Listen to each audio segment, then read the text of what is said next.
আমি গরুর গোশত খাবো সে মাইন্ড করে বসে আছে। কেন বলতে পারতেছি না যে আপনার কথা কাফের মতো শোনা যাচ্ছে? 1971-এ বাঙালি জাতীয়তাবাদের মাধ্যমে আমরা ভারতের কলোনি হয়েছি। উইলিয়াম কেরি বলল যে বাঙালিরা বাংলা পারে না। আওরঙ্গজেবের মূল যে ডান হাত বাম হাত যেগুলো ছিল এরা সব ছিল হিন্দু। যে কালচারাল গ্রুপ তারা কোনপন্থী, তাদের দাবি হচ্ছে অসাম্প্রদায়িকতা। তারা বলতেছে যে তোমাদেরকে অসাম্প্রদায়িক হইতে হবে। কেন, তোর দেশে কি হচ্ছে? আসসালামু আলাইকুম ওয়া রাহমাতুল্লাহি ওয়া বারাকাতুহু। আশা করি সবাই খুব ভালো আছেন। অনেক কিছু শিখতে পারছি আমরা, তাই না? ভালো থাকাই স্বাভাবিক, আলহামদুলিল্লাহ। সমস্ত প্রশংসা আল্লাহ রাব্বুল আলামিনের। আল্লাহ তাআলা আমাদেরকে এরকম একটা গুরুত্বপূর্ণ বিষয় নিয়ে কথা বলার জন্য, শোনার জন্য একত্রিত হওয়ার তৌফিক দিয়েছেন। আহ, আসলে অলরেডি আমরা অনেক জরুরি কথা শুনে ফেলেছি। বিশেষ করে আমি এখানে আসার পরে তো জাকারিয়া মাসুদের কথাটা পেলাম, ইসমাইল ভাইয়ের আবেগঘন আলোচনা পেলাম, এবং আমার পরে আবার আসিফ ভাইয়ের আলোচনা আছে। সুতরাং আমি একটু প্রেশার ফিল করতেছি আর কি, যে আমার কথা আদৌ কেউ শুনবে কিনা। ঠিক আছে। তো আসলে মূলত আমাকে যে বিষয়টা দেওয়া হয়েছে যে ইসলাম বিদ্বেষের শেকড়, তার আগে আমি একটু দুটো কথা বলতে চাই। এক নম্বর হচ্ছে জাকারিয়া মাসুদের আলোচনার রেশ ধরে একটু কথা বলতে চাই যে সাহিত্যে যে ইসলাম বিদ্বেষ, এটার প্রতিকার কি? এটার প্রতিকার হচ্ছে আমাদেরকে সাহিত্য করতে হবে, ঠিক আছে না? ঠিক যেভাবে যেই প্রক্রিয়ায় মুসলমানকে, ইসলামকে বাংলা সাহিত্যে এতকাল পচানো হয়েছে, ঠিক এইভাবেই আমাদেরকে এই এই ইমেজটা পুনরুদ্ধার করতে হবে।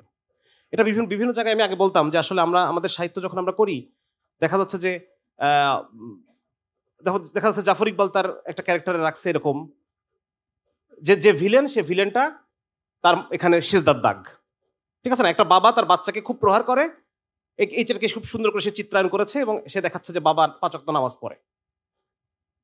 তার মানে এই নামাজের প্রতি অটোমেটিক্যালি যখন আমি দেখবো যে খলনায়ক চরিত্রটা মানে ইসলামকে পালন করে, সুতরাং পাঠকের মনে সাবলিমিনালি যে মেসেজটা যাচ্ছে যে আসলে মুসলমান যারা প্র্যাকটিসিং মুসলমান তাদের মধ্যে কোনো না কোনো খারাপই আছে।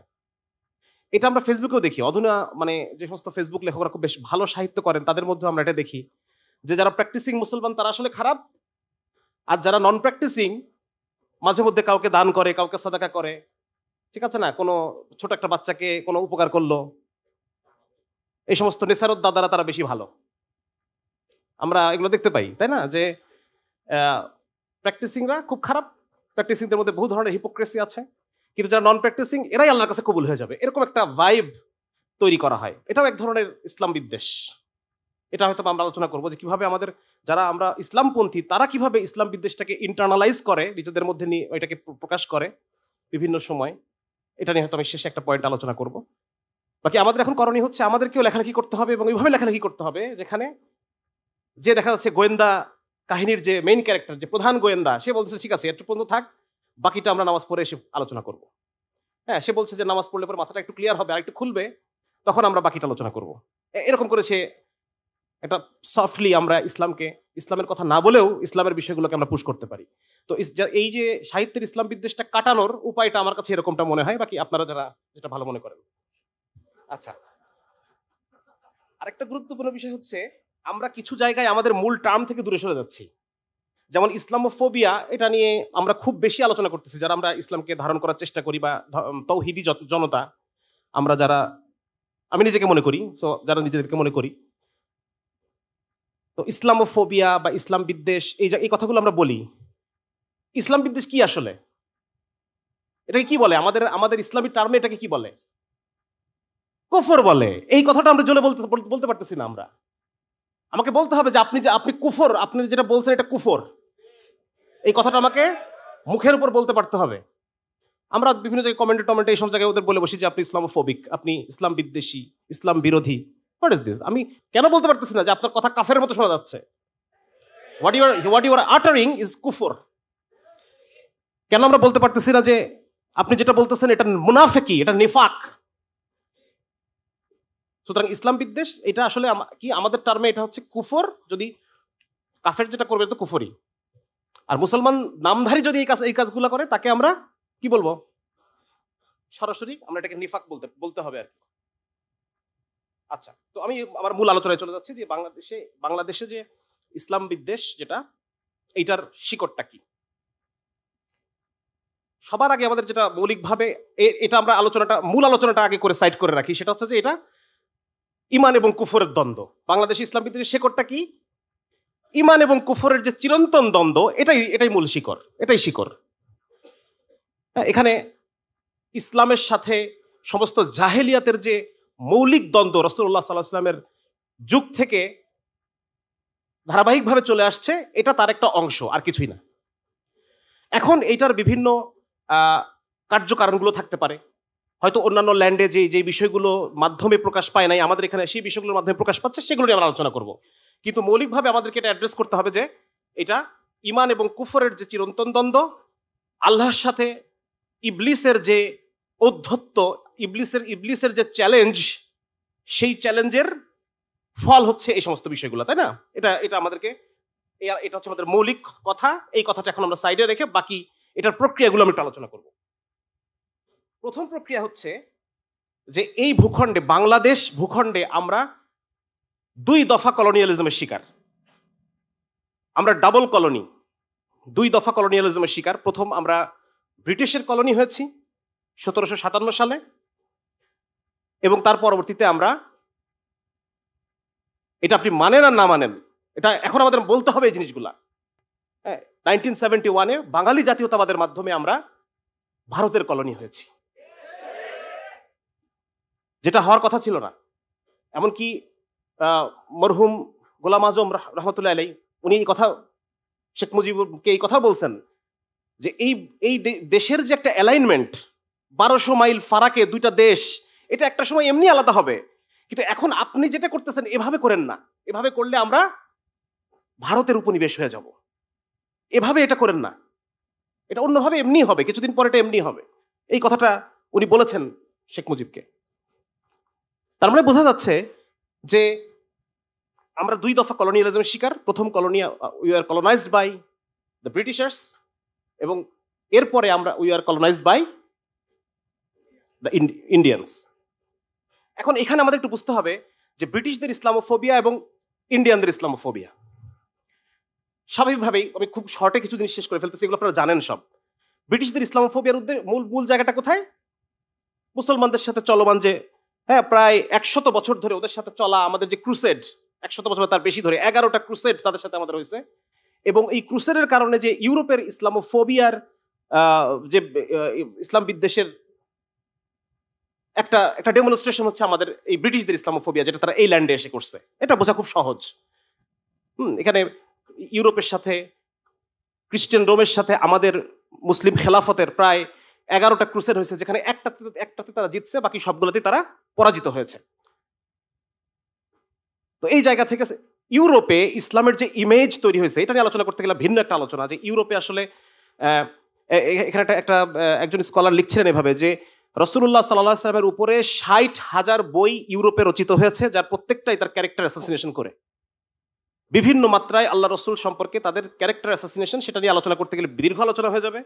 এবং কোনো জায়গায় তারা বলতেছে মুসলমানরা মূর্তি পূজক, কোনো জায়গায় বলছে মুসলমান দে ওয়ারশিপ মোহাম্মদ, এ ডেমিগড নেম মোহাম্মদ, এরকম বিভিন্ন রকম আজে বাজে আলোচনা দিয়ে ইউরোপের ইসলামের যে পিকচার ইউরোপে, এটা এভাবে শেপ হয়েছে। পরবর্তীতে যারা প্রাচ্যবিদ আসছে, কেউ একটু নমনীয় হওয়ার চেষ্টা করেছে, কেউ বলছে যে না, এভাবে অ্যাটাক করে আসলে আমরা মুসলমানদেরকে নষ্ট করতে পারবো না, আমাদেরকে আরেকটু কি হতে হবে, আরেকটু সুগার কোটিং করতে হবে।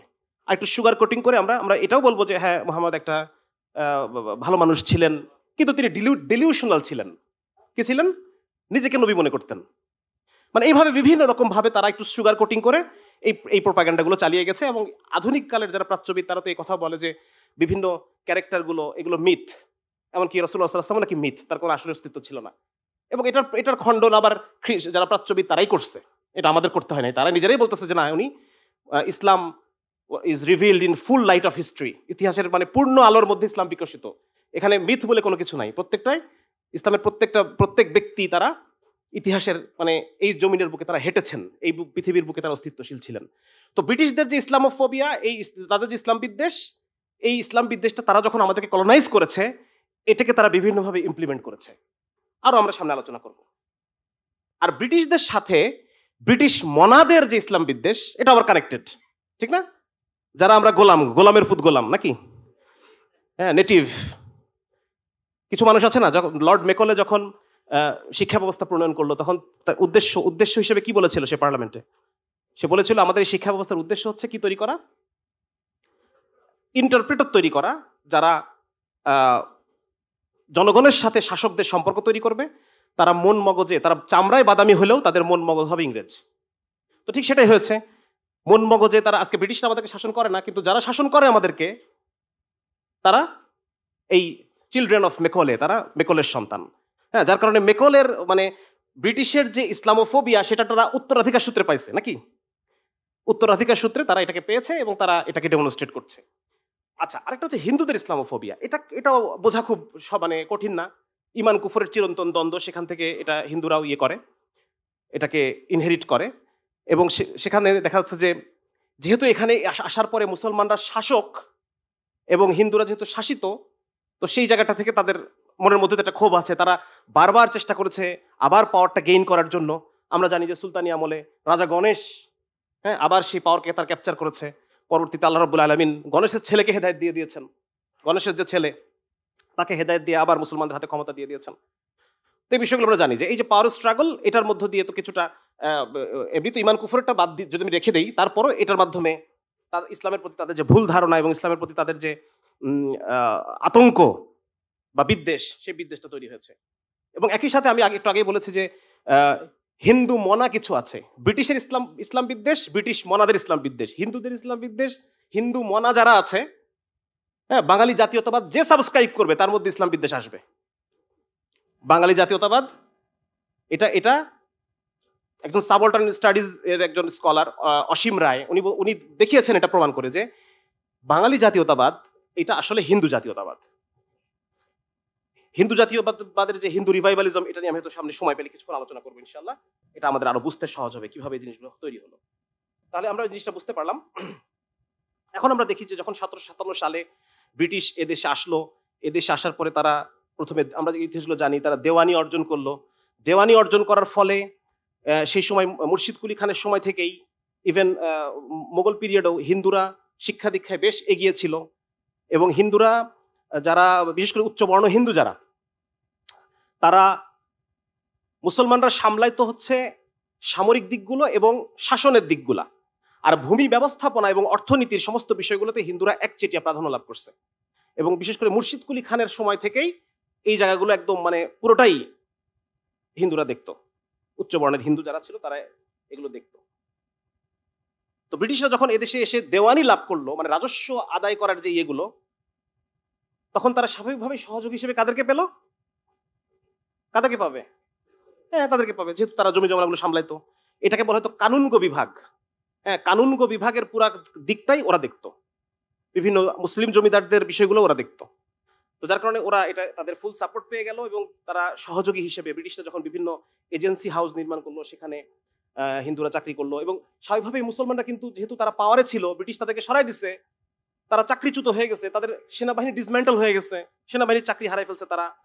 তারপর আস্তে আস্তে ব্রিটিশরা যখন শরিয়া ল শেষ করে দিয়ে সেখানে ব্রিটিশ আইন আনলো, সেখানে স্বাভাবিকভাবেই মুসলমান যারা উকিল, মুসলমান বিচারক, এরা সবাই চাকরি হারাই ফেললো, ঠিক না? তো যার কারণে শুরু থেকেই মুসলমানরা বারবার চেষ্টা করছে ক্ষমতা রিগেইন করার জন্য, যেটাকে ওরা ওয়াহাবি আন্দোলন বলে। কখনো ফকির বিদ্রোহ, হ্যাঁ, কখনো আমরা 1857 সালে যে সিপাহী বিদ্রোহ হয়েছে, নীল বিদ্রোহে মুসলমানদের একটা সিগনিফিকেন্ট, মুসলমান কৃষকদের একটা বড় পার্টিসিপেশন ছিল এই বঙ্গ এলাকায়। তো প্রত্যেকটা জায়গায় তারা মুসলমানদের, এবং আপনি যদি উইলিয়াম হান্টার দেখেন বা লর্ড কর্নওয়ালিসের কিছু মন্তব্য আছে, এই সমস্ত জায়গায় উনি বারবার এই কথা বলতেছে যে হিন্দুদেরকে পোষ মানানো সহজ, কিন্তু এই মুসলমানরা আবার বিদ্রোহ করবে আমাদের বিরুদ্ধে। সুতরাং তারা হিন্দুদের সাথে একটা ক্লোজ ইন্টিমেসি তৈরি হলো, একটা কানেকশন তৈরি হলো ব্রিটিশদের। এবং এই ব্রিটিশ ব্রাহ্মণ যে আতাত, এটার মধ্য দিয়ে তারা অনেক কিছু করলো এবং মুসলমানদের যে শিক্ষা ব্যবস্থা ধ্বংস হয়ে গেল। মুসলমানদের যে 80,000 মাদ্রাসা ছিল বেঙ্গলে, 80,000 মাদ্রাসা, এই 80,000 মাদ্রাসা প্রত্যেকের নিষ্কর লাখেরাজ ভূমি ছিল, সেই জমি দিয়ে তারা চলতো, ওস্তাদদের বেতন হইতো। তো ব্রিটিশরা আস্তে আস্তে এই জিনিসগুলোকে তারা বাজেয়াপ্ত করে ফেললো। সুতরাং আমাদের শিক্ষা ব্যবস্থা ধ্বংস হয়ে গেল, তাই না? এই ইতিহাসগুলো আপনারা কম বেশি জানেন। এবং ব্রিটিশ পণ্ডিত মিলে তারা আরেকটা কাজ করলো, মুসলমানদের যে আইডেন্টিটি, মুসলমানরা যেন এই ভূখণ্ডে শেকড় কাটা হয়ে যায়, মুসলমানরা যেন এই ভূখণ্ডে নিজেদেরকে আর খুঁজে মানে দাবি করতে না পারে, হ্যাঁ, এই জন্য তারা বাংলা ভাষায় হাত দিয়ে দিল। ব্রিটিশ ব্রাহ্মণ মিলে তারা বাংলা ভাষা থেকে, সেই সময়কার যে বাংলা ভাষা ছিল, মানুষ কথা বলতো যে ভাষায়, শুধু তাই না, দাপ্তরিকভাবে যে ভাষায় লেখা হইতো, ফার্সি দাপ্তরিক ভাষা ছিল, বাংলাতেও দাপ্তরিক কাজকর্ম করা হইতো ব্রিটিশ আসার আগে, সিরাজউদ্দৌলার সময়, এই মুর্শিদকুলি খান এই সময়। তো সেখানে তারা এই ভাষাটাকে তারা বদলাই দিল। 1801 সালে ফোর্ট উইলিয়াম কলেজে, সেখানে এই মৃত্যুঞ্জয় তর্কালঙ্কার নামে একজন সংস্কৃত পণ্ডিতের সাহচর্যে উইলিয়াম কেরি নামে এক ভদ্রলোক, সে বাংলা ভাষার ব্যাকরণ লিখলো সংস্কৃত ব্যাকরণের আদলে, এবং সে বলল যে বাংলা ভাষার 75% শব্দই হচ্ছে সংস্কৃত, আর ভয়াবহ সব বিরাট বিরাট সংস্কৃত শব্দ সেই অভিধানের মধ্যে ঢুকাই দিল, আর দাবি করলো যে বাংলা আর সংস্কৃত খুব কাছাকাছি ভাষা। তাহলে আমরা যে ভাষাটা বাংলা ভাষাটা বলতাম, সেখানে প্রচুর পরিমাণে আরবি ফার্সি শব্দ ছিল। ও বললো যে এটা বাংলা না, এটা হলো হিন্দুস্তানি ভাষা, দোভাষী বাংলা। আর যেটা আমরা লিখলাম, বাঙালিরা বাংলা পারে না। কি বললো? উইলিয়াম কেরি বলল যে বাঙালিরা বাংলা পারে না, সুতরাং আমরা সংস্কৃত ব্যাকরণের আদলে বাংলা ভাষাটাকে সাজায় দিব। এই সাজায় দিল। এর ফলে আজকে আমাদেরকে এই প্রশ্ন শুনতে হয় যে প্রায় আনন্দবাজারে আপনারা কিন্তু এই খবর দেখবেন যে বাংলা ভাষার কি অবস্থা। হ্যাঁ, বাংলা ভাষায় কেন গোসল বলা হচ্ছে? এটা কেমন বাংলা ভাষা? বাংলা ভাষাকে গোসল বলা, বাংলা ভাষায় স্নানকে কেন গোসল বলা হবে? গোসল আরবি শব্দ। এরকম প্রায়ই তাদের হাজারি শোনা যায়। মানে তারা বলতে চায় যে আমরা প্রকৃত বাংলাটা আমরা বলি না, অতএব আমরা প্রকৃত বাঙালি না। এটা নিয়ে বিস্তারিত আলোচনা কতদিন আমি একটা ফোরামে এটা নিয়ে আমি আলোচনা করছি। তো তারা এই কাজটা করলো মুসলমানদেরকে অস্তিত্ব পরিচয়হীন করার জন্য। শিক্ষা ব্যবস্থা ধ্বংস করা হলো, এবং ব্রিটিশ ব্রাহ্মণ যে আতাত, এটা তো আমরা সহজে বুঝতে পারতেছি। কোরআন আল্লাহ তাআলা তো বলেই দিয়েছেন, আল কুফরু মিল্লাতুন ওয়াহিদা, কাফেররা একসাথে কাজ করবে মুসলমানদের বিরুদ্ধে। সুতরাং ইসলাম বিদ্বেষের এই এলাকায় ইসলাম বিদ্বেষের শেকড়, এটা বোঝা খুব কঠিন কিছু না, এখান থেকে আসছে। এবং এখনো মুসলিম ল্যান্ডে ইসলাম বিদ্বেষ যে একটা আলাদা আলোচনা, এখন একাডেমিতে বেশ কিছু আর্টিকেল এরকম আছে যে মুসলিম ল্যান্ডে কেন ইসলাম বিদ্বেষ থাকবে, এটা নিয়ে কিছু আলোচনা আছে। তো বাংলাদেশে যে পরিমাণ ইসলাম বিদ্বেষ, মুসলিম ল্যান্ডে ইসলাম বিদ্বেষ, ব্যাপারটা বুঝতে পারতেছেন আপনারা? মুসলমানরা সংখ্যাগরিষ্ঠ, কিন্তু সেখানে ইসলাম বিদ্বেষ কেন আছে? তো বাংলাদেশ হচ্ছে এইরকম ভূখণ্ডের মধ্যে একদম টপ মোস্ট, যেখানে মুসলমান সংখ্যাগরিষ্ঠ এলাকায় ইসলাম বিদ্বেষ। এর পিছনে কারণ হলো আমরা 2 দফা কলোনাইজড। এটা আরেকটা পয়েন্ট আর কি। তো যেখানে ঘটনাটা বলতেছিলাম যে সেই সময় আস্তে আস্তে মুসলমানদের ক্ষমতাকে শেষ করে দেওয়া হলো এবং হিন্দুদেরকে কাছে টেনে নেওয়া হলো। কাছে টেনে নিয়ে নেওয়ার পর 1857 সালে যে মহাবিদ্রোহ বা আমাদের যে প্রথম স্বাধীনতা আন্দোলন হয়েছে, এইখানে হিন্দু মুসলমান একসাথে ব্রিটিশদের বিরুদ্ধে যুদ্ধ করছে। হিন্দু সোলজার, মুসলিম সোলজার, তারা ব্রিটিশদের বিরুদ্ধে যুদ্ধ করছে। এবং তখন তাদের একটা ইয়ে হলো যে আসলে এই যে হিন্দু মুসলমান, এটাকে ব্রেক করতে হবে, এভাবে থাকতে দেওয়া যাবে না, এদেরকে একদম আলাদা করে 2 প্রান্তে নিয়ে নিতে হবে। ব্রিটিশদের যে বিখ্যাত ডিভাইড অ্যান্ড রুল পলিসি, আমরা তো জানি ডিভাইড অ্যান্ড রুল পলিসি। 1829 সালে লেফটেন্যান্ট কর্নেল জেমস টড নামে একজন ব্যক্তি, সে একটা বই লিখলো। এই জায়গাটায় আরো বিস্তারিত আলোচনা আছে যে ব্রিটিশরা 1800 সালের আগে চেষ্টা করছিল এই এলাকার মানুষের মতো করে শাসন করার জন্য, কিছুটা নরম ছিল। 1800 সালের পর থেকে তারা একটু অ্যাগ্রেসিভ হয়ে গেল। তারা বলল যে না, নেটিভদেরকেই আমাদের সভ্যতা মানতে হবে। এটা প্রাচ্যবাদী, ইঙ্গবাদী এটার একটা মানে ট্রান্সফরমেশন হয়েছে ব্রিটিশ শাসনে। তো 1829 সালে তারা এই ভদ্রলোক যে বইটা লিখলো, ইনি বিশ্ববিদ্যালয়ে পাশ করে নাই। এই যে জেমস টড, যার কথা বলতেছি, ইতিহাসের উপর তার কোনো এক্সপার্টাইজ নাই, সে একজন মিলিটারি ম্যান এবং সে একজন ডিপ্লোম্যাট। এই লোক একটা বই লিখলো, দ্য অ্যানালস অফ রাজস্থান, এবং সেই বইয়ে সে দাবি করলো যে ব্রিটিশরা মূলত এখানে এসে হিন্দুদেরকে বাঁচাইছে। মুসলমানরা হিন্দুদের উপর কত অত্যাচার করছে এটার কিছু কল্পিত কাহিনী এবং হিন্দু বীরদের কিছু কল্পিত বীরত্বকে সে সামনে নিয়ে এসে সে দাবি করলো যে হিন্দুরা মুসলমানদের শাসনে অত্যধিক নিষ্পেষিত ছিল এবং ব্রিটিশরা এসে তাদেরকে মুসলমানদের হাত থেকে রক্ষা করছে। এটা আপনারা একটু পরে আসতেছি, আমি আগে এই কথার বাস্তবতাটা আপনার সাথে আলোচনা করি, অল্প একটু সময় আলোচনা করব। সেটা হচ্ছে ব্রিটিশরা এইটার পিছনে অন্যতম ভিলেন বানায় দিল হচ্ছে আওরঙ্গজেবকে মেইন ভিলেন বানায় দিল। এখন এই আওরঙ্গজেবের বাস্তবতা যদি আমরা দেখতে যাই, আরেকটু আলোচনা, ওটা খুব বেশি আলোচনা করব না। তবে ইতিহাস যেটা বলে যে আওরঙ্গজেব বাদশাহ আকবর, যাকে হিন্দুরা এত পছন্দ করে, তার আমলে মানে সর্বোচ্চ পজিশনে, এটাকে বলে মনসবদার, সম্ভবত 10,000 আর্মির জেনারেল, মানে সবচাইতে বড় পোস্ট, এই পোস্টে হিন্দু ছিল বাদশাহ আকবরের সময় 14 জন, আর আওরঙ্গজেবের সময় এই পোস্টে হিন্দু ছিল 148 জন। তারপর আওরঙ্গজেব খারাপ। তারপরে আওরঙ্গজেবের একটা একটা একটা বই আছে, এটা মানে বিনয় ঘোষের অনুবাদ করা, আওরঙ্গজেবের চিঠি। সেখানে আমরা দেখি আওরঙ্গজেব চিঠিতে, কয়েকটা চিঠিতে আওরঙ্গজেব লিখতেছে যে নিয়োগ দেওয়ার ক্ষেত্রে, চাকরিতে নিয়োগ দেওয়ার ক্ষেত্রে হিন্দু মুসলমান দেখো না এত, যাকে নিয়োগ দেবে তাকে বলতেছে চাকরিতে নিয়োগ দেওয়ার ক্ষেত্রে যোগ্যতা দেখো। তাহলে যে আওরঙ্গজেবকে হিন্দুরা এত ঘৃণা করে তার বাস্তবতা দেখাইলাম, তাহলে আরো বাদ বাকি জিনিসের বাস্তবতা কি দাঁড়ায়। এবং আওরঙ্গজেবের সময় এটা লিখতেছে হচ্ছে আপনার আওরঙ্গজেব যিনি ফরাসি চিকিৎসক, আওরঙ্গজেবের ছিল একজন ফ্রাঁসোয়া বার্নিয়ার, উনি লিখতেছেন যে আওরঙ্গজেবের মূল যে ডান হাত বাম হাত যেগুলো ছিল এরা সব ছিল হিন্দু। চিতোরের রাজা ছিল, রাজা জয়সিংহ ছিল, রাজা যশবন্ত সিংহ ছিল কাবুলের গভর্নর, আওরঙ্গজেব তাকে নিয়োগ করছে কাবুলের গভর্নর হিসেবে, মুসলমান এলাকার গভর্নর হিসেবে একজন হিন্দুকে নিয়োগ করছে। সুতরাং ওদের যে মুসলিম কর্তৃক হিন্দু নির্যাতনের যে একটা রূপকথা, এই রূপকথার উপর ভিত্তি করে পুরা হিন্দুত্ববাদের আলোচনাটা দাঁড়ায় আছে, একদম রূপকথার উপর ভিত্তি করে। তারা বলতেছে আওরঙ্গজেব মন্দির ভাঙছে, কিন্তু এটার কোনো প্রমাণ তো পাওয়া যায় না, বরং আওরঙ্গজেব যে মানে কিছু কিছু জায়গায় মন্দিরের জন্য জমি টমি দান করছে এরকম ডকুমেন্ট আছে। তার মধ্যে একটা হচ্ছে চিত্রকূটের একটা মন্দির আছে, বালাজি মন্দির, সেখানে আওরঙ্গজেব এটা করছে। বলা হয় যে আওরঙ্গজেব জিজিয়া কর দিচ্ছেন, হ্যাঁ জিজিয়া কর আওরঙ্গজেব দিচ্ছেন, কিন্তু আরো 65টা কর যে উঠাই দিছে এটার কথা কিন্তু বলবে না। এটা এটা লিখতেছেন প্রফেসর যদুনাথ সরকার, উনি বলতেছেন বইটার নাম হচ্ছে মুঘল অ্যাডমিনিস্ট্রেশন। উনি বলতেছেন আওরঙ্গজেব 65 প্রকার কর উঠায় দেন, এই জন্য রাষ্ট্রের সেই বাজারে 5,000 কোটি টাকা ক্ষতি হয়েছে।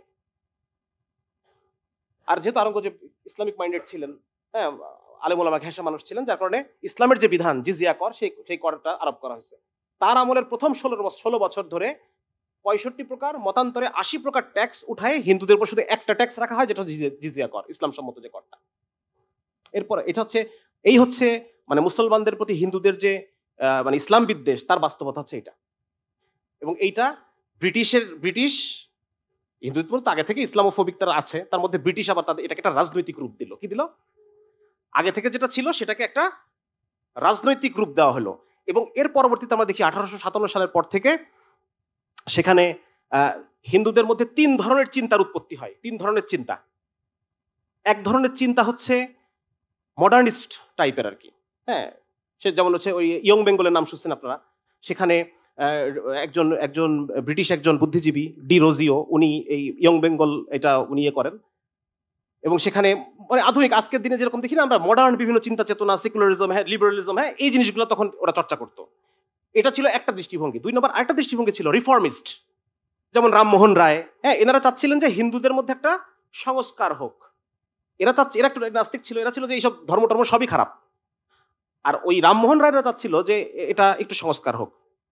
আর আরেকটা গ্রুপ ছিল বঙ্কিমচন্দ্র চট্টোপাধ্যায়, এই ধরনের যারা ছিল, ঈশ্বরচন্দ্র গুপ্ত, এরা ছিল হিন্দু জাতীয়তাবাদী। এবং এই হিন্দু জাতীয়তাবাদের মূল বেস ছিল এই যে জেমস টডের যে অ্যানালস অফ রাজস্থান, মানে হিন্দুদের উপর মুসলমানদের নির্যাতনের যে একটা কল্পিত চিত্র, এটা ছিল তাদের মূল বেস। আমার কথাগুলো আপনারা বুঝতে পারতেছেন, কানেক্ট করতে পারতেছেন? আচ্ছা, এখন বঙ্কিমচন্দ্র ওরা লাগাতার তারা যে কাজগুলো করলো, কয়েকটা কাজ তারা করলো, সেই এখন যেরকম আপনার আমাদের বিভিন্ন মিডিয়া দেখতে পাচ্ছেন না, সেই সময়কার মিডিয়া ছিল নাটক। মানে শত শত এই কলকাতা এই সমস্ত এলাকায় শত শত নাট্যশালা, থিয়েটার ছিল। এই থিয়েটারের মধ্য দিয়ে তাদের এগুলো প্রিচ করা হতো। 1 নম্বর ছিল পত্রপত্রিকা, 3টা ছিল তাদের মেইন মিডিয়া। একটা হচ্ছে নাটক, 2 নম্বর হচ্ছে পত্রপত্রিকা, এবং 3 নম্বর ছিল নাটকের মধ্যে আর হচ্ছে তারা বিভিন্ন সভা তৈরি করতো। আজকে যখন আমরা ফেসবুক গ্রুপ তৈরি করি, সেই সময় তারা প্রচুর সভা, মানে হাজারে হাজারে সভা মানে তো বুঝতেছেন এই পাঠচক্র টাইপ, বা দেখা যাচ্ছে যে একসাথে বসে বিভিন্ন ধরনের সভা, এই association, land owners association, Indian association, Tattwabodhini সভা, এই ভংচং সভা, বিভিন্ন রকম সভা টভা, হাজারে হাজারে সভা। তো এই 3টা জিনিসের মধ্যে শুধু একটাই আলোচনা, সেটা হচ্ছে মুসলমানরা খারাপ। বঙ্কিমচন্দ্র একটার পর একটা ঐতিহাসিক নাটক লিখতেছে, আর সেটার মধ্যে মুসলমানদেরকে ব্যাশিং করতেছে, কখনো জবন বলতেছে, এই মানে বিভিন্ন রকম খারাপ খারাপ যত ধরনের অভিধা আছে সেগুলোতে তারা মুসলমানদেরকে অ্যাড্রেস করতেছে। এর মাধ্যমে হিন্দু জাতীয়তাবাদ তৈরি হলো। এবং তখন হয়েছে কি, এতদিন পর্যন্ত তো ব্রিটিশদের সাথে উচ্চ বর্ণের হিন্দুদের একটা হানিমুন চলতেছে, তাই না? আপনারা দেখতে পেলাম একটা হানিমুন চলতেছে। তো পরবর্তীতে যখন মুসলমানরা সংগঠিত হওয়া শুরু করলো, হ্যাঁ, কংগ্রেস তৈরি হলো, কংগ্রেসের মধ্যে মুসলমানরা বঞ্চিত ফিল করলো, তারা আলাদা হয়ে কিছু একটা করার চেষ্টা করতেছে। বঙ্গভঙ্গ হলো 1905 সালে। এরপরে তাদের সাথে ব্রিটিশের যে হানিমুন ছিল এতদিন, এই হানিমুনটা ভেঙে গেল। হ্যাঁ, এতদিন তারা সবখানে হয় যেন ব্রিটিশেরই জয়। মানে এবং 1857 সালে এই যে বঙ্কিমচন্দ্র এরা, ঈশ্বরচন্দ্র গুপ্ত, তাদের পত্রপত্রিকা যে কি ধরনের কথাবার্তা লিখছে, এটা যদি আমি আপনাদেরকে দেখাতে পারতাম। আপনারা যদি পড়েন, ওই যে ইয়ের বইটা যদি পড়েন, চেপে রাখা ইতিহাস, গোলাম মুর্শিদ নাকি গোলাম মুর্তজা সাহেবের, হ্যাঁ, এই বইটার মধ্যে আপনারা বেশ ভালো কিছু ইনফরমেশন পাবেন। কলকাতা কেন্দ্রিক বুদ্ধিজীবী এম আখতার মুকুল, ওনার বইয়ের মধ্যে কিছু ভালো ভালো ইনফরমেশন আছে। এছাড়াও ডক্টর মোহাম্মদ আজমের একটা বই আছে, বাংলা ভাষার উপনিবেশায়ন, এটা আপনারা পড়তে পারেন। এখানে কিছু জিনিস আছে। রইসুদ্দিন আরিফ নামে একজন বামপন্থী লেখক আছে, তার একটা বই আছে আত্মবিস্মৃত বাঙালি, সেখানে আপনারা কিছু ভালো ইনফরমেশন পাবেন। মোট কথা এইগুলো মানে এই যে হিন্দু জাতীয়তাবাদের যে উত্থান 1905 সালে যখন বঙ্গভঙ্গ হয়ে গেল, বঙ্গভঙ্গ হওয়ার ফলে সবচাইতে বেশি ক্ষতিগ্রস্ত হলো কারা? সবচেয়ে বেশি ক্ষতিগ্রস্ত হলো এই বাংলা অঞ্চলে যে হিন্দু জমিদাররা ছিল, তারা সবচেয়ে বড় ক্ষতিগ্রস্ত হলো। 1793 সালে চিরস্থায়ী বন্দোবস্ত হয়েছে, আপনারা জানেন তো? চিরস্থায়ী বন্দোবস্ত।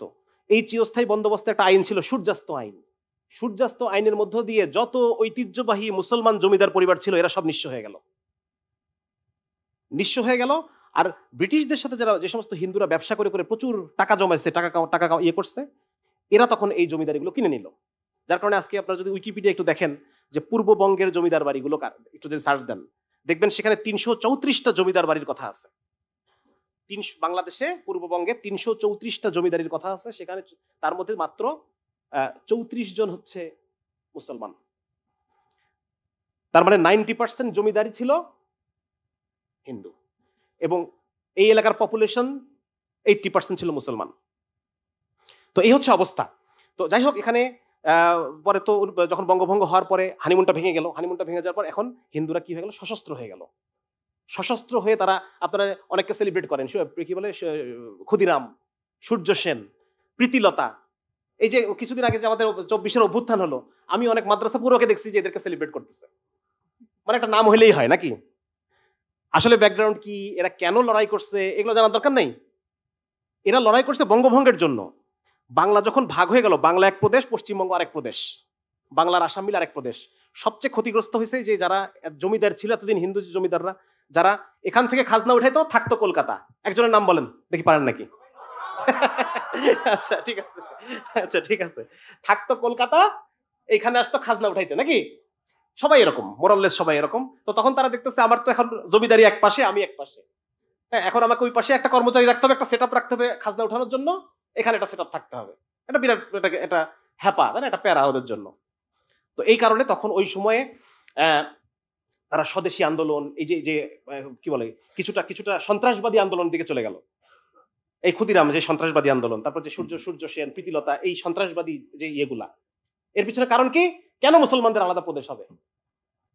ওই সেই পুরানো ইসলাম বিদ্বেষ, ঠিক না? এই কন্টিনিউশন কিন্তু চলতেছে। কেন মুসলমানদের আলাদা দেশ হবে? কেন মুসলমানদের ওখানে ঢাকায় ইয়ে হবে? ঢাকায় কেন বিশ্ববিদ্যালয় হবে? চাষাভূষারা বিশ্ববিদ্যালয় দিয়ে কি করবে? আশুতোষ মুখোপাধ্যায় ছিল এর মূল, যে ঢাকায় বিশ্ববিদ্যালয় হওয়া যাবে না। তো এই যে একটা ইয়ে, এর প্রেক্ষিতে এর ঠিক 6 বছর পরে আবার ওরা বঙ্গভঙ্গটাকে ক্যান্সেল করে দিল। হিন্দুরা যে পরিমাণ অ্যাগ্রেসিভ হয়ে গেছে ওই সময়, হ্যাঁ, এটাকে আর ব্রিটিশরা আর হিম্মত করলো না। তারা আবার বললো ঠিক আছে, তাহলে বাতিল, যাও আবার এক। তো এই হচ্ছে ইসলাম বিদ্বেষের এবং দ্বিজাতি তত্ত্ব। হ্যাঁ, জিন্নার যে, মানে এই যে হিন্দু আর মুসলমান যে একসাথে থাকতে পারে না, এইটার মূল কারণ এই হিন্দু জাতীয়তাবাদ। এইটা পশ্চিমবঙ্গের যে হিন্দু যারা স্কলার বা বামপন্থী যারা হিন্দু ব্যাকগ্রাউন্ড স্কলার, তারাই এটাকে প্রুফ করছেন। বিশেষ করে জয়া চ্যাটার্জির একটা বই আছে, বাংলা ভাগ হলো। এই বইটার মধ্যে আপনারা পাবেন যে মূলত হিন্দুদের যে অ্যাক্টিভিটিস, মুসলমানদের সাথে একসাথে থাকার কোনোভাবেই সম্ভব ছিল না তাদের জন্য, বিশেষ করে হিন্দু জাতীয়তাবাদের কারণে। এই জন্য জিন্না 1940 সালে যে দ্বিজাতি তত্ত্বের যে কথাটা বললেন, মানে দুই জাতির দুই দেশ, ওদের সাথে থাকা সম্ভব না, এই কথাটা ওই আন্দোলনের প্রেক্ষিতে আসছে। তাহলে পরবর্তীতে যখন 47 সালে পাকিস্তান প্রতিষ্ঠা হলো, এইটা এইটা কাদের পক্ষে গেল? ওদের পক্ষে না আমাদের পক্ষে? আমাদের পক্ষে আসলো। এখন পাকিস্তান রাষ্ট্রটা যখন হয়ে গেল ধর্মের ভিত্তিতে, এখন এই প্রজেক্টটাকে তো সাকসেসফুল হইতে দেওয়া যাবে না। নাকি? এটা সাকসেসফুল হতে হবে না। তাহলে এই প্রজেক্টটাকে বানচাল করতে হবে। এই প্রজেক্টটাকে বানচাল করার জন্য আগায় আসলো কারা? এই জমিদারদের যারা স্ত্রী, জমিদারদের যারা যারা জমিদারি হারাইছে। ১৯৫০ সালে পাকিস্তান সরকার আইন করলো, প্রজাস্বত্ব আইন। এই আইনের মাধ্যমে ওই ১৭৯৩ সালের যে জমিদারি প্রথা চলে আসতেছে ওইটা ক্যান্সেল করে দেওয়া হলো। যে জমি যে চাষ করতেছে ওটা তার। ঠিক আছে? জমির উপরে কৃষকের অধিকার প্রতিষ্ঠা হলো। এখন এই যে পাকিস্তানের মাধ্যমে মুসলমানরা যে জিতে গেল আর আমরা জমিদাররা যে ক্ষতিগ্রস্ত হলাম, আগায় আসলো কারা? জমিদারদের যারা পরিবার, নাতিপুতি, ছেলে, স্ত্রী, এরা আগায় আসলো। এরা গঠন করলো পূর্ব পাকিস্তান কমিউনিস্ট পার্টি। এবার মিলতেছে? ঘটনা মিলতেছে? হ্যাঁ, এখনকার যে আমাদের প্রধান যে কালচারাল গ্রুপ, তারা কোনপন্থী? ওই সেই হিন্দুত্ববাদের কন্টিনিউয়েশন। হ্যাঁ, যার কারণে এখন এটা গঠন করার পরে তারা দেখেন, এটা খুব স্বাভাবিক একটা বিষয়। আমি আজকে অনেক কথা বলে ফেলতেছি, আমি জানি না এটা প্রচার হওয়ার পর ব্যাপারটা কেমন দাঁড়াবে। একটা দেশে অফিসিয়াল ল্যাঙ্গুয়েজ, এটা খুবই একটা সিম্পল এবং যৌক্তিক কথা। একটা দেশে একটা অফিসিয়াল ল্যাঙ্গুয়েজ থাকতে হবে, ঠিক কি না? এমন একটা ল্যাঙ্গুয়েজ থাকতে হবে যেটা ওই চিটাগাংয়েও বুঝে, যেটা ওই পঞ্চগড়ের লোকও বোঝে, সিলেটের লোকও বোঝে। এটা একটা অফিসিয়াল ল্যাঙ্গুয়েজ, দাপ্তরিক কাজগুলো হবে। এছাড়া দেখা যাচ্ছে প্রত্যেক এলাকার নিজস্ব একটা প্রাদেশিক ভাষা থাকবে। প্রদেশের যে হুকুমগুলো আছে, প্রদেশের যে অর্ডারগুলা, প্রজ্ঞাপনগুলা, অফিস আদেশগুলা, এইগুলা এটা একটা ভিন্ন ভাষায় হতে পারে। কিন্তু যখন কমিউনিকেশন হবে অন্য এলাকার সাথে, সেন্টারের সাথে, তখন একটা কমন ল্যাঙ্গুয়েজ থাকতে হবে না? এটা তো খুবই স্বাভাবিক একটা কথা। এটা কমন সেন্সের একটা ব্যাপার যে একটা ভাষা থাকবে যেটা, এবং এটা ওই ভাষাটাই হবে যেই ভাষাটা শিক্ষিত লোকে বোঝে। শিক্ষিত লোকে বোঝে, ঠিক কি না? এখন তো বাংলাদেশে ওই ইসের রায় লেখা হয় কোন ভাষায়? হ্যাঁ, সুপ্রিম কোর্ট ইংলিশে লেখা হয়। এটা তো কেউ কোনো কথা বলতেছে না, কারণ এই ভাষাটা যারা সুপ্রিম কোর্টের অ্যাফেয়ার গুলো যারা ডিল করবে তারা এই ভাষাটা বোঝে। তো ঠিকই একইভাবে যারা দেশের দাপ্তরিক কাজগুলো, দাপ্তরিক ভাষা তো ওই ভাষাটাই হবে। উর্দু ভাষা তো কোনো মানে জনগণের ভাষা ছিল না। পাকিস্তানের মাত্র 2% লোক উর্দুতে কথা বলতো, কিন্তু শিক্ষিত মানুষ সবাই ভাষাটা পারতো, জানতো। তো এই যৌক্তিক একটা পদক্ষেপ, এবং ওই যে মুহূর্তে রাষ্ট্রভাষা বাংলা চাই আন্দোলন হচ্ছে, ওই সময় অলরেডি বাংলা অঞ্চলের প্রাদেশিক ভাষা বাংলা হয়ে আছে। অলরেডি বাংলাদেশের প্রাদেশিক ভাষা বাংলা। তাহলে আন্দোলনটা কি করতেছো তুমি? এবং বাংলা রাষ্ট্রভাষা হওয়ার ফলে যে প্রবলেমটা হয়েছে, পাকিস্তানি যারা অফিসার ওই বেলুচিস্তানের, সিন্ধুর, উত্তর সীমান্ত প্রদেশ, এই সমস্ত এলাকা, ওদেরকে অফিসিয়াল আদেশে বাংলা শিখতে হয়েছে। তা এটা একটা এক্সট্রা খরচ হচ্ছে না দেশের? আমার কথা বুঝতেছেন আপনারা? এখন যদি বলা যে সমস্ত সরকারি অফিসারদের বাধ্যতামূলক চাটগাঁয়া ভাষা শিখতে হবে, কারণ এটা একটা রাষ্ট্রভাষা, does it make any sense? এই জিনিসটার বিরুদ্ধে আন্দোলন হলো, এবং এই আন্দোলন করলো এই যে যারা আন্দোলন করলো তারা নিজেদেরকে বাঙালি জাতীয়তাবাদী বলল। এই কমিউনিস্ট পার্টির এরা, আরো যারা এদের সাথে যারা সম্পর্কযুক্ত, যারা মুহাজির মুসলমান ওই পাশ থেকে আসছে, দুই জনের নাম বলতে পারবেন? ওই পাশ থেকে এসে মাতবাড়ি মারতেছে, অনেকের নাম চলে আসছে অলরেডি। আনিসুল হক আসছে, আনিসুজ্জামান আসছে। হ্যাঁ, অনেকেই আছে যারা এখন জাকারিয়া যাদের নাম বলছে তাদের মধ্যে অনেকেই এখন এই মুহাজির, ওই পাশ থেকে আসছে এই পাশে মাতবাড়ি করতেছে, ওই পাশ থেকে ডলা খাইছে, এই পাশে এসে এখন আমাদের বদনাম করতেছে। ওই কোথায় ওদের বদনাম করবে, আইসে আমাদের বদনাম করতেছে। তো ঘটনাটা হচ্ছে এইটা আসে। তো পরবর্তীতে এটা হলো বাঙালি জাতীয়তাবাদের উত্থান হলো। এই বাঙালি, তার মানে এখন আপনারা কানেক্ট করতে পারতেছেন না যে বাঙালি জাতীয়তাবাদ মূলত কি? হিন্দু জাতীয়তাবাদ। হিন্দু জাতীয়তাবাদের এই দেশীয় কন্টিনিউয়েশন হচ্ছে বাঙালি জাতীয়তাবাদ। তাহলে এখন আমাকে বলেন 71 সালে যে এটা 71 সালে যেটা হয়েছে, এটা কি মুসলমানের পক্ষে গেছে না বাঙালি জাতীয়তাবাদের পক্ষে গেছে? 75 সালে যেটা হয়েছে এটা কাদের পক্ষে গেছে?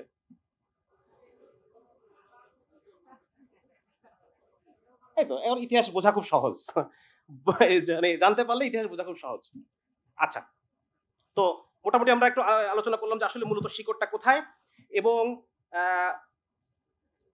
অনেক কিছু আমাদের আলোচনার মধ্যে হয়ে গেছে। অনেক কিছু আলোচনা হয়ে গেছে এখানে। জমিদারি হাতছাড়া হয়ে গেছে তাদের। 60-এর দশকে বাঙালি জাতীয়তাবাদ আন্দোলন আলোচনা করছি, সবকিছু আলোচনা হয়ে গেছে। সুতরাং দেখেন, যদি কেউ বাঙালি জাতীয়তাবাদকে সাবস্ক্রাইব করে, বাই ডিফল্ট সে মুসলিম পরিচয়টাকে সে ঘৃণা করবে। দুটো তো অ্যান্টি। একটা হচ্ছে মুসলিম পরিচয়, যেই পরিচয়ের ভিত্তিতে আমরা একটা রাষ্ট্র পাইছি, আর ওরা চাচ্ছে যে না, রাষ্ট্র কেন হবে আলাদা? তাহলে দুটা রাজনৈতিক ভাবে দুটো আলাদা হয়ে গেল না? সুতরাং বোঝা যাচ্ছে যে যদি কেউ এই বাঙালি জাতীয়তাবাদ, মুক্তিযুদ্ধের চেতনা, বাঙালি জাতীয়তাবাদের সফলতা, মুক্তিযুদ্ধের চেতনা, এর সাথে অ্যাসোসিয়েটেড অন্যান্য যে বিষয়গুলো আছে, হ্যাঁ, ভাষা আন্দোলনের চেতনা, তার সাথে অ্যাসোসিয়েটেড বাঙালি জাতীয়তাবাদের যত এলিমেন্টস গুলো আছে, বাঙালি জাতীয়তাবাদের এলিমেন্টস কি কি আছে? প্রথম হচ্ছে রবীন্দ্র চর্চা, ঠিক না? পহেলা বৈশাখ, 16 আনা বাঙালি আনা, মঙ্গল শোভাযাত্রা, এই যে কি বলে বাঙালি কালচারের নামে যা যা চলতেছে, এই নাচ টাচ, এই সেই গান টান, যত কিছু আছে, এই জিনিসগুলো যে সাবস্ক্রাইব করবে তার মধ্যে কোনো না কোনো মাত্রায় কি থাকবে? ইসলাম বিদ্বেষ থাকবে, মুসলমান বিদ্বেষ থাকবে। মুসলমান পরিচয়টাকে সে ঘৃণা করবে, মুসলমানদের যে রাষ্ট্র চিন্তা এটাকে সে ঘৃণা করবে। মুসলমানদের কেন আলাদা রাষ্ট্র হবে? মুসলমানরা কেন কথা বলে? মুসলমানরা কেন দাড়ি টুপি সহকারে পাবলিক প্লেসে আসবে? কেন মুসলমান ভার্সিটিগুলো নেকাবে ভর্তি হয়ে যাবে? কেন হুজুররা ওই বটতলায় হে বটবৃক্ষ ক্ষমা করো, মুসলমানরা আমরা তোমাকে দখলে রাখতে পারলাম না, বটবৃক্ষ আমাদেরকে ক্ষমা করে দাও, আমাদের ভুল আছে, আমাদের ক্ষমা করো। আচ্ছা, এখন দেখেন, আরেকটা মজার জিনিস হচ্ছে অসাম্প্রদায়িকতা। এই যে বাঙালি জাতীয়তাবাদের দাবি হচ্ছে অসাম্প্রদায়িকতা, তারা বলতেছে যে তোমাদেরকে অসাম্প্রদায়িক হইতে হবে। কেন? তোর দেশে কি হচ্ছে? কেন অসাম্প্রদায়িকতার সমস্ত দায় আমাদের? বলেন। এই যে শামসুন নাহার হলে আমরা দেখলাম, কি দেখলাম? আমি গরুর গোশত খাবো, সে মাইন্ড করে বসে আছে। তাহলে অসাম্প্রদায়িকতার দায় কি শুধু আমার? তোমার কোনো দায় নাই? কোথায় সে দায়? তাদের কোনো দায় নাই। হ্যাঁ, সুতরাং এই দেখেন এই জিনিসগুলা। তো সুতরাং এটা খুব ইম্পর্টেন্ট যে 47 সালকে দেখেন, 47 সালের ইতিহাস তার আনে না, 47 সালকে ঘৃণা করা, 47 সালের ইতিহাসকে চাপায় রাখা, 47 সাল যে পরিচয়ের ভিত্তিতে ধর্ম পরিচয়কে চাপায় রাখা, মুসলিম জাতীয়তাবাদকে ব্যর্থ প্রমাণ করা, মুসলমান পরিচয়টাকে বারবার প্রশ্ন করা, কোয়েশ্চেন করা, মুসলমানদের পাবলিক প্লেসে আসতে না দেওয়া, তাদের ভয়েস রেজ করতে না দেওয়া, এগুলো সবই এই এলিমেন্ট। এখন দেখেন 2001 সালে যেই ওয়ার অন টেররের যে বয়ান, এই আমার সময় কি শেষ হয়ে যাচ্ছে নাকি? কতক্ষণ আছে? আজান দিলে শেষ হবে? কতক্ষণ আছে আর? সময় নাই না? আচ্ছা, শেষ আলোচনা শেষ। তাইলে এখন দেখেন এই যে ওয়ার অন টেরর, এটার যে বয়ান যে মুসলমানরা খারাপ, তাহলে এটা মিলে গেছে না ওদের সাথে? এই সুযোগ কি ওরা ছাড়ে? এই সুযোগ তারা ছাড়বে না। সুতরাং এই বয়ানটা তারা খুব সুন্দর করে গ্রাস্প করলো এবং গত 20 বছর ধরে তারা মুসলমানদের উপর এই জিনিসটা চালালো। এবং খুব স্বাভাবিকভাবে আপনি দেখবেন যে এই যে আমরা আগে দেখলাম ওই যে ব্রিটিশ আমলে যে সাহেব এবং পণ্ডিত একটা ঐক্য হয়েছে, ওয়ার অন টেরর ইস্যুতেও পশ্চিম এবং আমাদের যে সমস্ত প্রতিবেশী মানে ধর্মের যে ভাইরা আছেন আর কি, হ্যাঁ, এদের মধ্যে দেখবেন একটা ইয়ে হয়েছে, অ্যালায়েন্স হয়েছে। হবেই, আল কুফরু মিল্লাতুর ওয়াহিদা, এটা হবেই। সুতরাং এখানে আপনি পাবেন যে আওয়ামী লীগকে পাবেন, তারপর হচ্ছে বামপন্থীদেরকে পাবেন, অন্যান্য যারা ওই যে কালচারাল মিডিয়া, বিনোদন জগৎ, বুদ্ধিজীবী, শিল্পী, এদের সবাইকেই আপনারা পাবেন এই একই জায়গায়, যে মুসলিম বিদ্বেষ, ইসলাম বিদ্বেষ। তারা অস্বীকার করতে পারে, কিন্তু তারা কি কয়দিন আগে তো যে শিল্পকলার বললো যে আমি ইসলামের বিরুদ্ধে কিছু বলি নাই, তাহলে এত কি বললিটা কি? তাহলে পক্ষে কি বলছোস? এই হচ্ছে অবস্থা। আচ্ছা, এখন আমরা একটু আলোচনা শেষ করে দেবো। সেটা হচ্ছে যে ইসলাম বিদ্বেষের কারণে মুসলমানদের মধ্যে, মুসলিম দেশ আমরা, মুসলমান সংখ্যাগরিষ্ঠ, কিন্তু মুসলমানদের মধ্যে ইসলাম বিদ্বেষ আছে। এটা কেন আছে? এটা বিভিন্ন কারণে আছে। এর মধ্যে একটা হচ্ছে ডেমোক্রেটিক উইন্ডো আছে একটা। হ্যাঁ, আপনারা মানে ছবিটা দেখছেন কিনা, যে আমি ডেমোক্রেটিক উইন্ডো থেকে সরাই নিয়ে আসলাম, নিজেকে আমি সেন্টারে রাখলাম, এবং আমার সাথে যে আরেকটু ডানপন্থী তাকে আমি জঙ্গি বললাম। ব্যাপারটা বুঝতে পারছেন? মানে ডেমোক্রেটিক উইন্ডো থেকে নিজের দিকে সরাই নিয়ে আসা। শেখ হাসিনা কি করছে? ডেমোক্রেটিক উইন্ডো, যে আমি ডেমোক্রেসি করি, আমি সারা পৃথিবী জুড়ে যেই নৈতিকতা, ডেমোক্রেটিক নৈতিকতা, এইটাকে আমি সাবস্ক্রাইব করি। আর আমার ডান পাশে যারা যারা আছে, ডানপন্থী যারা আছে, বিএনপি, জামাত, আর যা আছে সবই জঙ্গি। ব্যাপারটা বুঝতে পারছেন? সবই ভিলেন। সুতরাং এই আমাদের ইসলামপন্থীদের মধ্যে কেউ কেউ এই ডেমোক্রেটিক উইন্ডোটাকে নিজের দিকে সরাই আনতে চায়। এরা যদি আমি যদি নিজেদেরকে নিয়ে আসতে পারি, তাহলে আমার বাম পাশে থাকে কারা? আওয়ামী লীগ, বামপন্থী। আর ডান পাশে থাকে কারা? না, আমি সরাই নিয়ে আসছি তো আমার কাছে, যারা ইসলামিস্ট, যারা গণতন্ত্র সাবস্ক্রাইব করে না, এরা সব জঙ্গি। সুতরাং এটা একটা আরেকটা ইসলাম বিদ্বেষ। হ্যাঁ, মানে মুসলমানদের মধ্যে নিজেদের মানে পাওয়ার স্ট্রাগল বা ক্ষমতার যে টানাপোড়েন, এটার ফলে একজন এক মুসলমান আরেক মুসলমানকে ইসলাম বিদ্বেষ শো করে। এটা আরেকটা মুসলমানদের মধ্যে ইন্টারনালাইজড ইসলাম বিদ্বেষ। এটা গেল একটা। 2 নম্বর হচ্ছে এর ফলে তারা কি করে দেখেন, এর ফলে ওই আরেকটা পক্ষকে সে মৌলবাদী বলতেছে আর নিজেকে সে লিবারেল দাবি করতেছে। এবং মৌলবাদী বলতে হলে সে কি করতে হবে, ইসলামের কিছু কিছু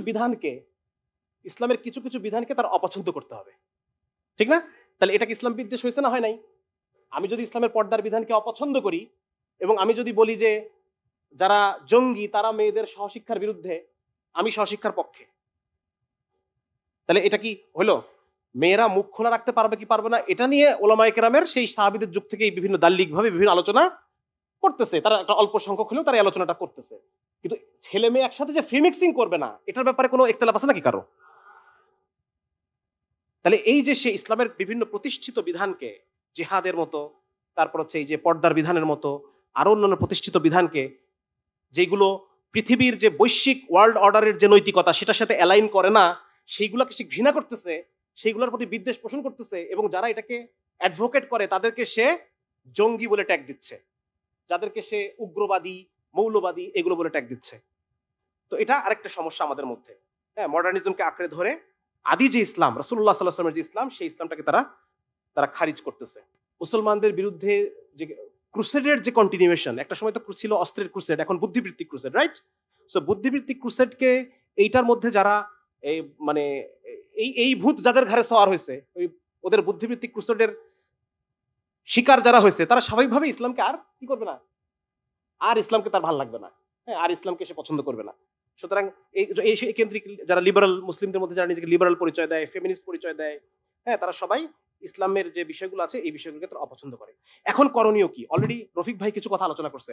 আমরা যে আলোচনাটা মোটামুটি একটা কম্প্রিহেন্সিভ একটা জায়গায় আসছে, তাই না? সুতরাং আমাদের এখানে মূল শেকড় আমরা বুঝতে পারলাম যে এক তো ইমান কুফরের দ্বন্দ্ব, চিরন্তন দ্বন্দ্ব আছে, সেই সাথে এই জায়গার যে রাজনীতি, ইসলাম বিদ্বেষের যে রাজনীতিকীকরণ, হ্যাঁ, যে রাজনীতিকরণ, এই যে শিবির বলে বলে মেরে ফেললো, আমরা দেখলাম গত 20 বছর ধরে আমরা দেখতে পাচ্ছি। এমনকি ইসমাইল ভাই বললেন যে বিএনপির আমলেও প্রচুর শিবিরের ছেলেদেরকে হত্যা করা হয়েছে, জামাত ইসলামের অনেক নেতাকর্মীকে হত্যা করা হয়েছে। তো এটার পিছনে আসলে মূল কারণ এটাই, ইসলাম বিদ্বেষ। হ্যাঁ, এবং ওই যে আইডিওলজিগুলোর কথা আমি আলোচনা করলাম, এই আইডিওলজিগুলোকে যেই সাবস্ক্রাইব করবে সে, তার মধ্যে ইসলাম বিদ্বেষ আসতে বাধ্য। তো এটাকে এখন আমরা চ্যালেঞ্জ করব কিভাবে? অলরেডি কিছু বিষয় আলোচনা হয়ে গেছে, আমি আরো কিছু বলে শেষ করে দিচ্ছি।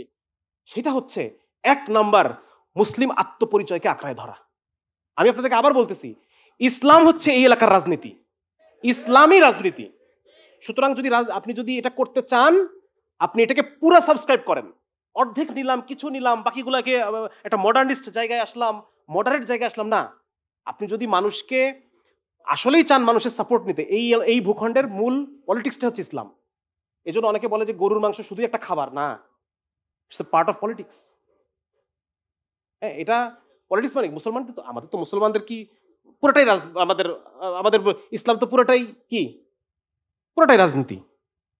হ্যাঁ, পুরোটাই হচ্ছে একটা ইসলাম মানে যেখানে ইসলাম থাকবে সেখানে পাওয়ার স্ট্রাগল থাকবে, সেখানে পাওয়ার গেইনের বিষয় থাকবে, সেখানে রাষ্ট্রচিন্তা থাকবে। এটা না থাকে, এটা অ্যাবসেন্ট থাকার কোনো সুযোগই নাই। সুতরাং এই বিষয়টা আমাদের মাথায় রাখতে হবে যে আসলে 1 নাম্বার হলো আমাদেরকে যদি এই আত্মপরিচয়ের যে লড়াই, ইসলাম বিদ্বেষের সাথে ফাইট যদি করতে হয়, আমাদেরকে ইসলামকে আরো বেশি করে আঁকড়ায় ধরতে হবে। যে আগে দাড়ি 1 ইঞ্চি রাখতেন তাকে ছেড়ে দিতে হবে, যে টুপি পরতেন না আগে তাকে পড়তে হবে, যে পাঞ্জাবি পরতেন না আগে তাকে পড়তে হবে। আপনি সুন্নত মনে করেন আর না করেন, কিন্তু আপনি যদি এই অঞ্চলের পাওয়ার স্ট্রাগলে আপনি যদি ভূমিকা রাখতে চান, আপনাকে এটা করতে হবে।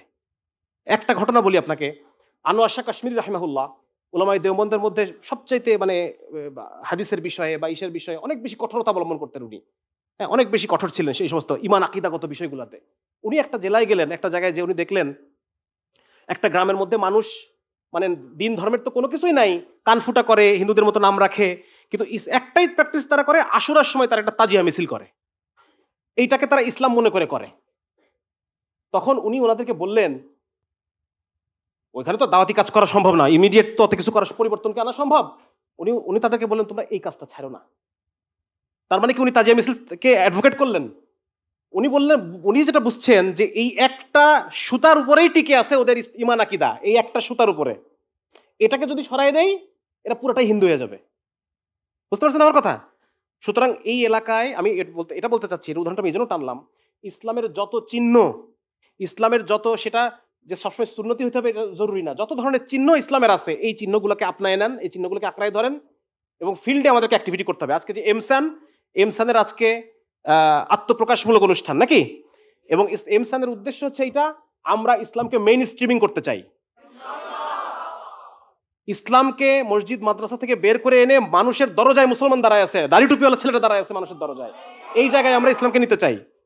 মানুষ যেন বুঝতে পারে যে তাদের সামাজিক সমস্যা, অর্থনৈতিক সমস্যা, রাজনৈতিক সমস্যা, সমস্ত জায়গায় দাড়ি টুপিওয়ালার আগায় আছে, তাদের পাশে আছে, তাদের হয়ে ভয়েস রেইজ করতেছে। এই জায়গায় আমরা এই এমসানকে আমরা নিতে চাই মানুষের পাশে। এবং আপনারা দেখবেন সেদিন একজন আমাকে খুব গুরুত্বপূর্ণ কথা বলতেছে, ভাই পাওয়ার আসে আস্থা থেকে, আস্থা থেকে, মানুষের আস্থা থেকে পাওয়ার জেনারেট হয়। উদাহরণ হিসেবে তিনি আহমদুল্লাহ সাহেবের কথা বললেন যে মানুষ তার উপর আস্থা রাখছে বলেই আজকে উনি একটা শক্তি। তো একই রকম ভাবে আজকে যদি আমরা সামাজিকভাবে, অর্থনৈতিকভাবে, রাজনৈতিকভাবে মানুষের আস্থা অর্জন করতে পারি, ইনশাল্লাহ আমরা এই এলাকায় একটা শক্তি হয়ে দাঁড়াবো ইনশাল্লাহ। সবাই কাজ করবো তো ইনশাল্লাহ ভাই? এমসানের সাথে সবাই থাকবেন তো ইনশাল্লাহ? আল্লাহ তাআলা সবাইকে তৌফিক দান করুক। এবং আল্লাহ রাব্বুল আলামিন আমাদেরকে এখন কথা বলার সুযোগ দিচ্ছেন। আপনারা মাঠে, ময়দানে, স্কুল, কলেজে সবখানে ছড়ায় পড়েন এবং মানুষকে ইসলামের যৌক্তিকতা বোঝান, মানুষকে ইসলামের সৌন্দর্য বোঝান। একজন মানুষ যদি দুনিয়ার জীবনে সুখী হইতে হয়, তার কি লাগবে বলেন? ধরেন সে আখিরাত বিশ্বাস করে না, কিন্তু তার দুনিয়ার জীবনে সে সুখী হইতে চায়, ইসলাম ছাড়া পারবে? ইসলাম ছাড়া পারবে না। আখিরাত নিয়ে যার কোনো চিন্তা ফিকিরও নাই, তাকে যদি দুনিয়াতে একটা ভালো সুন্দর জীবন কাটাতে হয়, তার ইসলাম লাগবে অবিকল্প। ইসলাম কি? কিভাবে ইসলাম অবিকল্প, এই জিনিসটা আমরা মানুষকে বুঝাবো। আলহামদুলিল্লাহ, আল্লাহ তাআলা যে জেনারেশন আমাদেরকে জেনজি দিচ্ছেন, এদেরকে একটা জিনিস বুঝাইলে পরে বোঝে, এরা বুঝতে চাচ্ছে, এরা জানতে চাচ্ছে, এরা মানুষের দুঃখ কষ্ট বিমোচন ইসলাম কিভাবে করে, এটা যদি আপনি বুঝাতে পারেন, পরিবেশকে রক্ষা করে কিভাবে ইসলাম করে এটা যদি বুঝাতে পারেন, হ্যাঁ, একজন নারীকে পুঁজিবাদের হাত থেকে উদ্ধার করে তাকে কিভাবে সুন্দর জীবন, ফিতরাতে জীবন ইসলাম দেয়, এটা যদি আপনি বুঝাতে পারেন, সে ইসলামকে সে নিবে, সে সাবস্ক্রাইব করবে ইসলামকে। তাহলে আমরা সবাই কাজ করবো তো ভাই ইনশাল্লাহ? বসে থাকার সুযোগ নাই, আমাদের কাজ করতে হবে। আল্লাহ তাআলা আমাদের সবাইকে তৌফিক দান করুক। আসসালামু আলাইকুম ওয়া রাহমাতুল্লাহি ওয়া বারাকাতুহু।